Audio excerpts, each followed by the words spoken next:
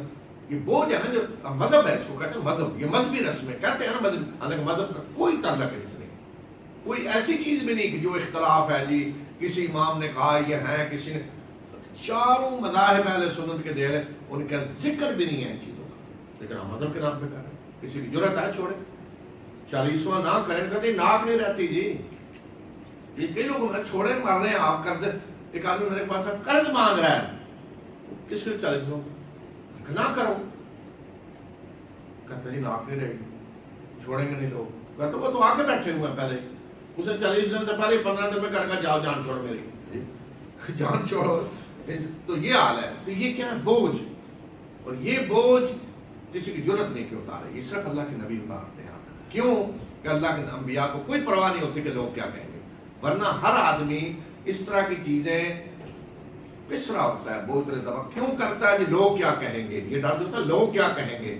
لیکن اللہ کے انبیاء کو کوئی پرواہ نہیں ہوتی کہ لوگ کیا کہیں گے. وہ اٹھا کے پھینکتے ہیں ساری تجاوزات، بلڈوزر لگاتا ہوں، سب ختم ہو رہا ہے، دین صاف ہو جاتا ہے بالکل.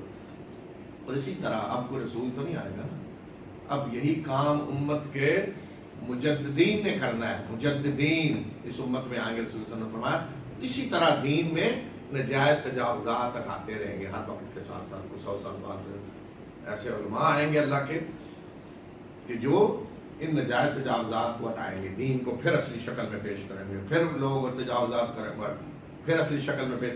اس طرح اللہ کا یہ دین آج اس طرح آ رہا ہے، صاف واضح لوگوں کے سامنے.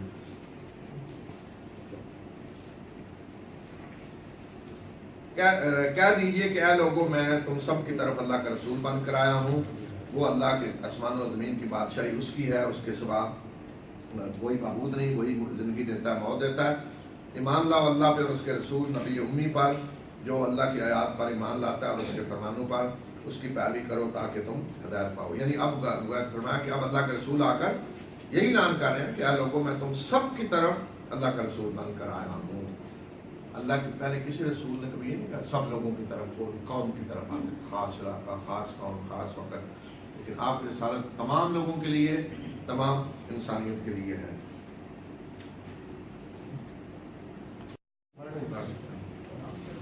ومن قوم موسى أمة يهدون بالحق وبه يعدلون وقطعناهم 12 أسباطا أمما وأوحينا إلى موسى إذ استسقاه قومه أن اضرب بعصاك الحجر فانبجست منه 12 عينا قد علم كل أناس مشربهم وظللنا عليهم الغمام وأنزلنا عليهم المن والسلوى كلوا من طيبات ما رزقناكم وما ظلمونا ولكن كانوا أنفسهم يظلمون. وإذ قيل لهم اسكنوا هذه القرية وكلوا منها حيث شئتم وقولوا حطة وادخلوا الباب سجدا نغفر لكم خطيئاتكم سنزيد المحسنين.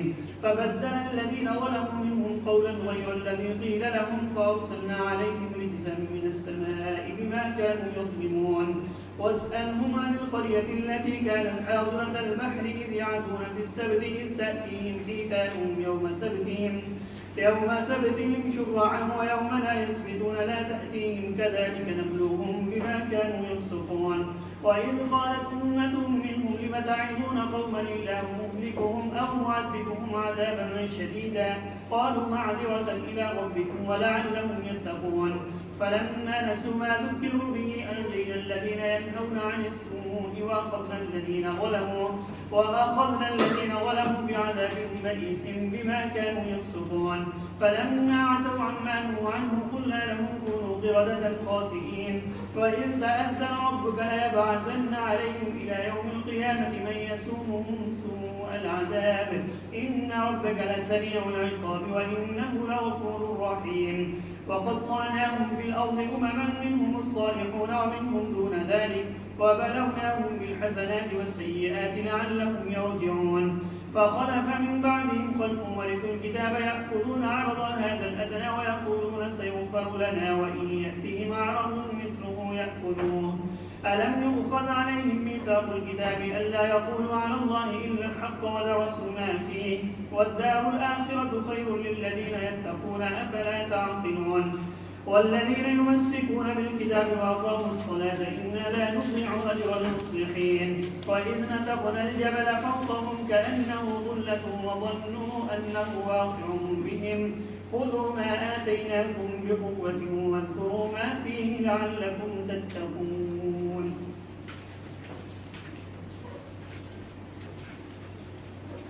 یہ آیات جو آپ نے بھی سنی ہے یہ بھی بنی اسرائیلی کے بارے میں ہے، اور موسیٰ کی قوم میں سے ایسے لوگ بھی ہیں جو حق کے ذریعے رہنمائی کرتے ہیں اور اسی کے ذریعے وہ عدل کرتے ہیں، یعنی فرمایا کہ اچھے لوگ اب بھی ان میں ہیں۔ اور اس کے بعد فرمایا کہ ہم نے انہیں 12 خاندانوں میں بانٹ دیا، 12 گروہ ان کے بنا دیے، اور ہم نے موسیٰ کو وحی کی جب اس نے پانی مانگا، اپنی قوم کے لیے پانی مانگا کہ اس پتھر پہ لاٹھی ماریں، اس سے 12 چشمے پھوٹ پڑے اور تمام لوگوں نے اپنے پینے کی جگہ کو جان لیا، اور ہم نے ان پہ بادلوں کا سایہ کیا اور ہم نے انہیں من و سلوہ نازل کیا، انہوں نے کہا کہ کھاؤ ان پاکیزہ چیزوں میں سے جو ہم نے تمہیں رزق دیا ہے، اور انہوں نے ہمارے اوپر کوئی ظلم نہیں کیا لیکن وہ آپ نے اوپر ظلم کیا کرتے تھے، یعنی جب انہوں نے نافرمانی کی تو انہوں نے ہمارا کچھ نہیں بگاڑا، آپ نے اوپر ظلم کرتے تھے۔ یہ پیچھے بھی جو گزر چکا من و سلوہ والا واقعہ، اور آگے بھی جو آ رہا ہے یہ گزر ہے پیچھے۔ اور پھر اس وقت کو یاد کرو جب ہم نے ان سے کہا کہ اس بستی میں رہو اور جہاں سے چاہو کھاؤ اس بستی کے پیداوار میں سے، اور حتہ کہو یعنی دعا کرو کہ اللہ ہمیں بخش دے، اور دروازے میں سجدہ کرتے ہوئے داخل ہو، ہم تمہاری خطاؤں کو بخش دیں گے اور نیکوکاروں کو ہم مزید عطا کریں گے۔ تو ان میں سے جنہوں نے ظلم کیا ہم نے اس بات کو جو کہی گئی تھی ایک اور بات سے بدل دیا، اور ہم نے ان پہ آسمان سے عذاب نازل کیا اس وجہ سے جو ظلم کیا کرتے تھے۔ اب آگے وہ واقعہ آ رہا ہے اصحاب السبت والا، اور ان سے اس بستی کے بارے میں پوچھیں جو سمندر کے کنارے تھی، جب وہ ہفتے کے دن حد سے تجاوز کرتے، کہ جب ہفتے کے دن ان کے پاس مچھلیاں سر اٹھائے آتی تھیں، اور جب ہفتے کا دن نہیں ہوتا تھا تو مچھلیاں نہیں آتی تھیں، اس طرح ہم نے انہیں آزمایا اس وجہ سے کہ وہ نافرمانیاں کیا کرتے تھے۔ دیکھیں اللہ تعالیٰ کی آزمائش کیا آتی ہے، فرمایا کہ سمندر کے کنارے تھی بستی اور وہ اللہ کی نافرمانیاں کرتے تھے پہلے ہی، تو اللہ نے ایک اور امتحان میں ڈالا کہ ہفتے کے دن بنی اسرائیل کے لیے منع تھا شکار کرنا، کوئی کام کرنا، صرف عبادت ہے۔ ہمیں تو آج صرف اتنا ہے کہ جمعے سے پہلے تیاری کریں، جمعہ پڑھیں، اس کے بعد جائیں کام کریں، لیکن ان کے لیے یہ تھا کہ پورے ہفتے کے دن کوئی کام نہیں کرنا۔ تو ہفتے کے دن مچھلیاں سر اٹھائے آ رہی ہیں، ایسے نظر آ رہی مچھلیاں ادھر پکڑ نہیں سکتے، منع ہے۔ انہوں نے کہ ہیلا نکالا کیا کہ اس سے سمندر سے اس طرح پانی نکال کے نا باہر نہریں چھوٹی چھوٹی نالے بنا کے تالاب بنا لیے کہ مچھلیاں ان میں چلی جائیں ہفتے کے دن۔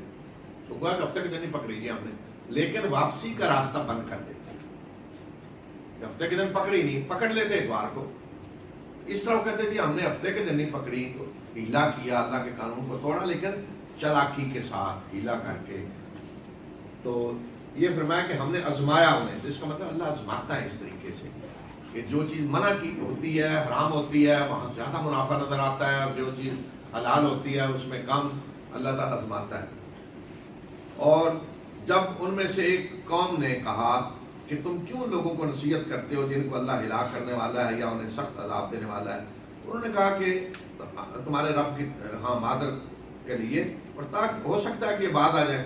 تو وہاں 2 گروہ تھے، ایک گروہ وہ تھا جو انہیں روک رہا تھا کہ یہ اللہ کی نافرمانی کا کام ہے، اللہ کی شریعت سے تم کھیلے ہوئے کام نہ کرو۔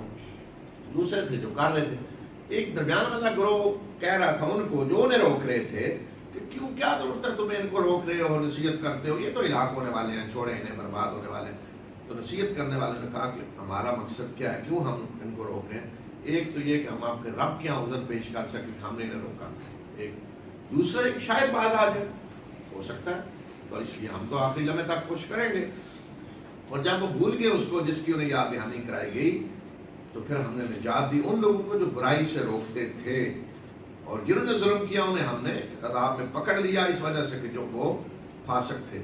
تو جو حرکت کر رہے تھے یہ نافرمانی، ان کو تو عذاب نے پکڑ لیا، جو روک رہے تھے ان کو فرمایا کہ ہم نے نجات دی۔ اب جو درمیان میں تھے ان کا کوئی ذکر نہیں، کیا بنا، ممکن وہ بھی عذاب کے پیٹ میں آ گئے ہوں۔ اور جب انہوں نے وہ اس چیز سے باز نہیں آئے جس سے انہیں روکا گیا تھا، تو ہم نے انہیں کہا کہ ذلیل بندر بن جاؤ، اللہ نے بندر بنا دی، شکلیں بگاڑ دی. لیکن بعض لوگ یہ کہتے ہیں کہ بندر وہیں سے چلے آتے. نہیں، بندر اللہ کے ہیں، وہ تو پہلے بندر تھا تو کہا نا بندر بن جاؤ. لیکن اس طرح جب کسی کو اللہ سزا دیتا ہے نا تو وہ نہیں زندہ رہتے کہ وہ جی بندر بنائے بیٹھے ہیں، وہ شکل بگڑی اور ختم ہو گئی. اس طرح عذاب جب بھی اس طرح کا آتا ہے تو وہیں انہیں ختم کر دیا جاتا ہے. اور اس وقت کو یاد کرو جب تمہارے رب نے یہ اعلان کر دیا، ان کو خبردار کر دیا کہ میں قیامت تک تم پہ ایسے لوگ بھیجتا رہوں گا جو تمہیں برا عذاب دیں گے. بے شک تیرا رب جلد سزا دینے والا ہے اور بخشنے والا اور مہربان ہے. انہیں خبردار کر دیا گیا ان کے انبیاء کے ذریعے کہ تمہاری حرکتوں کی وجہ سے اب قیامت تک اللہ ایسے لوگ تم پہ مسلط کرتا رہے گا جو تمہیں سزا دیں گے، بری سزا، جیسے ہٹلر نے کیا. اللہ کی طرف سے وہ ہے، اللہ تعالیٰ نے بتایا تھا انہیں تمہارے ساتھ یہ اشر ہوگا، قیامت تک ہوتا رہے گا. ابھی پتہ نہیں اور اس طرح کے کتنے ہٹلر آئیں گے، کیا کریں گے. اور ہم نے انہیں زمین میں ٹکڑے ٹکڑے کر کے بانٹ دیا، ان میں سے اچھے بھی ہیں اور اس میں سے برے بھی ہیں. اور ہم نے نیکیوں اور برائیوں کے ذریعے آزمایا، یعنی دکھ سکھ مختلف حالت خیر و شر کے ذریعے انہیں آزمایا تاکہ یہ رجوع کریں. یہ جو فرمان ہے ہم نے انہیں زمین میں ٹکڑے ٹکڑے کر کے بانٹ دیا. قطعناہم، قطعنا ہوتا ہے بالکل ایک پڑا چھوٹے چھوٹے ٹکڑے کرنا اس کے. یہ ہے اصل سزا جو انہیں ملی حضرت عیسیٰ کو جب انہوں نے کہا ہم نے عیسیٰ ابن مریم اللہ کے رسول کو قتل کیا. 70 سال بعد جب رومیوں نے پھر یلغار کی، پھر انہیں اس طرح تتر بتر کر دیا گیا، ٹکڑے ٹکڑے کر کے نا ایسے ایسے پھینک دیے گئے. دنیا کے ہر ملک میں آپ کو یہ ہوتی نظر آئے، ہر جگہ تھوڑے تھوڑے تھوڑے تھوڑے پوری دنیا میں. یہ فرمایا کہ ہم نے اس طرح نے ٹکڑے ٹکڑے کر کے پھیلا دیا پوری دنیا میں. یہ سزا کے طور پہ تھا. پہلے جو اوپر ہے نا 160 میں مقطع نہ ہو، وہ تنظیم کے لیے تھا، 12 قبیلے بنائے الگ الگ. تو یہاں سزا کے لیے پوری دنیا میں بکھیر دیا. اور اللہ تعالیٰ ہمارے اب ان کی حالت یہ ہے کہ اچھے لوگ بھی ہیں ان میں لیکن دوسرے بھی ہیں. اور پوری تاریخ میں فرمایا ہم ان کا امتحان لیتے رہے، اس کے بعد بھی امتحان لیتے رہے، دکھ سکھ سے خیر شر امتحانوں میں گزرے تاکہ یہ پڑھتے ہیں دوبارہ اللہ کے رسول پر ایمان لائیں، سیدھے ہو جائیں. لیکن فرمایا کہ ان کے بعد ان کے برے جانشین آئے جو کتاب کے وارث بنے اور وہ اسی دنیا گٹھیا دنیا ہی کا سامان وہ لیتے ہیں اور وہ ساتھ کہتے جاتے ہیں کہ ہمیں بخش دیا جائے گا. اگر اس طرح کا اور دنیا کا سامان آئے تو وہ بھی لے لیتے ہیں، یعنی دنیا ہی کے طلبگار ہے اور سارے کچھ کر کے رام خوریاں کر کے بھی ساتھ یہ بھی ہے جی ہمیں بخش دیا جائے گا. تو کیا ان سے کتاب کا یہ پختہ عہد نہیں دیا گیا تھا کہ وہ اللہ کی طرف حق کے سوا کو بات منسوخ نہ کریں؟ اور انہوں نے اچھی طرح اس کو پڑھ دیا جو کچھ اس میں ہے. اور آخرت کا گھر بہتر ہے ان لوگوں کے لیے جو اللہ سے ڈرتے ہیں. کیا یہ عقل سے کام نہیں لیتے اور جو کتاب کو مضبوطی سے پکڑتے ہیں، یعنی مضبوط پوری طرح عمل کرتے ہیں اللہ کتاب پہ اور نماز قائم کرتے ہیں، تو ایسے مسلمین کے اجر کو ہم ضائع نہیں کریں گے. اور اس وقت کو یاد کرو کہ جب ہم نے پہاڑ کو ان پہ اس طرح اٹھا کر دیا کہ جیسے کہ وہ چھتری ہے اور انہوں نے سمجھا کہ ہمارے اوپر گرنے والا ہے، تو ہم نے انہیں اس وقت کہا کہ جو کچھ ہم تمہیں دے رہے ہیں اس کو مضبوطی سے پکڑو اور جو کچھ ہے اس کو یاد کرو تاکہ تم تقوی اختیار کرو، اللہ سے ڈرو. تو یہ اس وقت کی بات ہے کہ جب انہیں تورات بھی جاری تھی تو اللہ نے طور کو اس طرح اوپر کر دیا چھتری کی طرح اٹھا کر جیسے گرنے والا ہے تاکہ ان پہ ہیبت طاری ہو کہ اللہ کی کتاب دے رہا ہے اور اس کتاب پہ عمل آپ نے کرنا ہے، نہ کیا تو اللہ کا عذاب آ سکتا ہے.